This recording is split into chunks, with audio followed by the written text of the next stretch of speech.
potent and so powerful, it's already stirring a lot of fear within the collective. I don't know if you guys have been feeling that. Like the last week, I've definitely been feeling it. It's like this undercurrent, if you will, of like fear, right? And we're trying to process it. And I also find it interesting that they've been trying to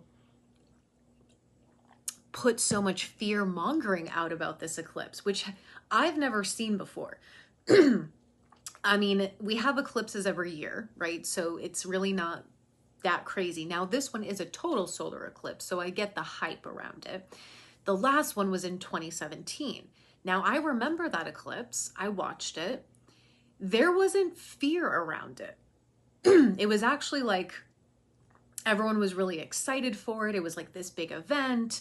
And now all of a sudden, we're having all this fear around it, right? So again, they're trying to stir up the shadow of it.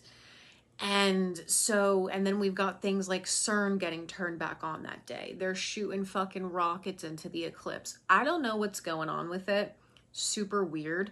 But this is going to be basically an all hands on deck type of event.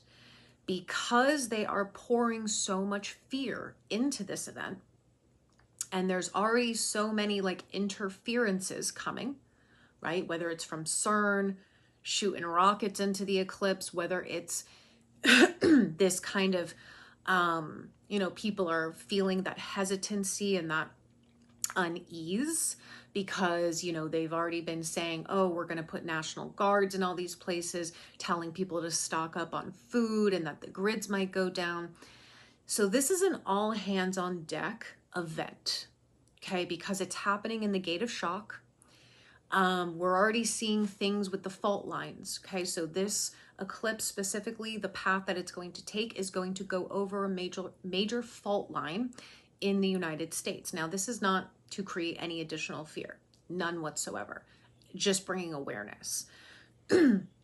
We've already kind of seen how some of these fault lines seem to already be getting triggered. There was a 7.4 earthquake just a few days ago in Japan.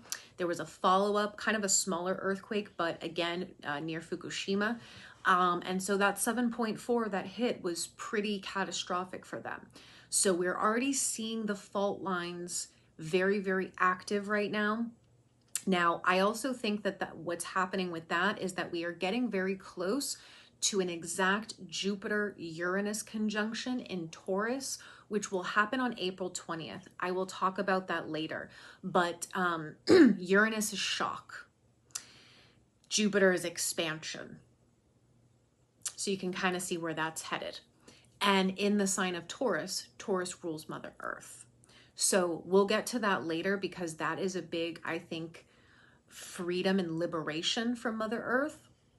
But I feel like that's also contributing to just a lot of the intensity that we're feeling around this eclipse. So this weekend, and especially Monday, we're asking everyone to just assist with this.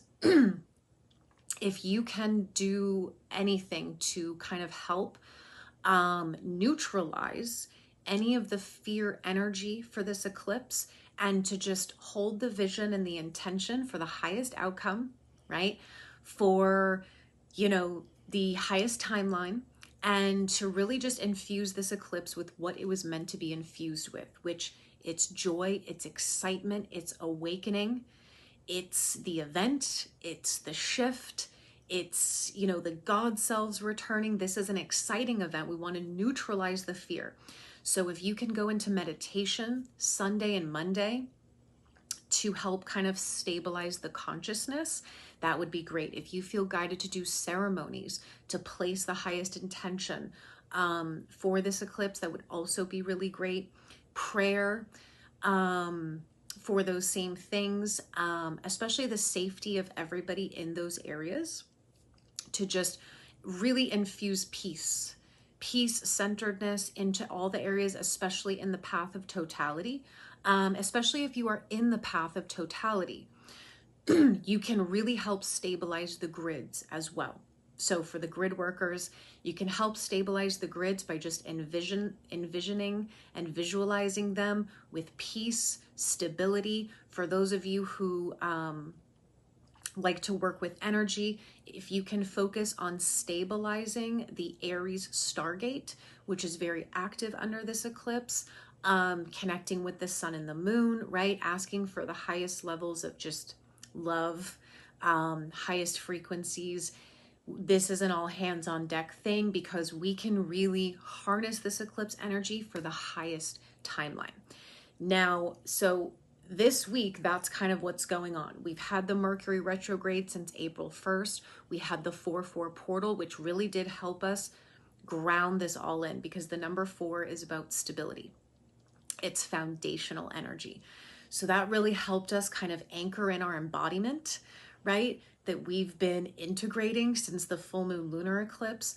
So it's preparing us to be really centered, grounded, stabilizing the energy, which we're grateful for. We're going to have Venus moving into Aries. So she's joining the party. But she is helping to stabilize the feminine energy now in Aries. And so we're going to have all of that going on throughout this weekend and into Monday. Now, the other things that I wanted to talk about was it's kind of crazy because we're having so many big events back to back. This is why me and Hope have been saying April is crazy. It's a wild, pivotal month. So after the eclipse on the 8th, on the 10th, we have another huge energetic day. So that's also what I wanted to cover today. Just so we all understand what's going on here. Okay, so I think you guys will remember Hope and I talking about the last couple episodes. We had mentioned that this year and next year are huge because especially in 2025, we're going to have Pluto, Uranus, and Neptune all in new signs, right? So Pluto has been in Aquarius since January. He's going to be there for until the fall. Okay, so he's getting about 9 months in Aquarius this year to help really anchor that in. He's then going to dip back into Capricorn for a little bit, and then he'll go back. But officially in 2025, he's officially in Aquarius. He's not going back into Capricorn at all. Now, in 2025, Neptune will also be shifting from Pisces into Aries. Uranus will be shifting from Taurus into Gemini. Now, that's very interesting because they'll basically, the 3 collective planets that rule the collective experience and the collective consciousness will be in new signs. Now, the good news is that all 3 of those signs are very synergistic. Aquarius and Gemini are both air. They work really well together. So that's very synergistic. Neptune and Aries. Aries is also synergistic with air signs, with Gemini and Aquarius. So that's going to be cool. But this year is also interesting because we're going to have Pluto and Neptune shift gene keys. Now, Hope also mentioned last time that Uranus will be changing gene keys this year too.